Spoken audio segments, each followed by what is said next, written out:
ఈ మధ్య కాలంలో ఒక జియో ఇష్యూ చేశారు వాళ్ళు. ఎండోమెంట్స్ ల్యాండ్స్ ని 45 సంవత్సరాలకి లీజ్ ఇవ్వడానికి ఆ జియో ఇష్యూ చేశారు.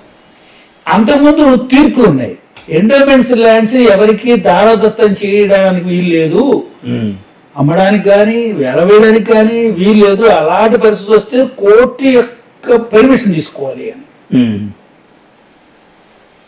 ఒక పక్కనేమో సెక్యులర్ స్టేట్, మతాహారాలు జోక్యం చేసుకోకూడదు, దేవాలయాల మీద యజమాయిషి రాష్ట్ర ప్రభుత్వాన్ని జియో ఇష్యూ చేస్తారు, చట్టం చేయాలి. దానికి చట్టం ద్వారా ఏర్పడింది దేవాదాయ శాఖ.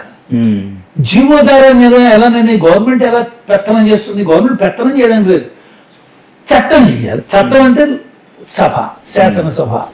శాసనసభ చేస్తేనే ప్రజా చట్టం, ప్రజలు ఆమోదించింది. జియో ప్రజలు ఆమోదించి, జియోకి స్టాట్యూటరీ వాల్యూ లేదు, ఇట్ ఇస్ నాట్ లా. అది ఎన్ఫోర్స్బిలిటీ లేదు కాబట్టి ఛాలెంజ్ చేస్తారు కోర్టుకెళ్ళి. ఆంధ్రప్రదేశ్లో చట్టం 379 అనుకుంటాను జియో తయారు చేశారు.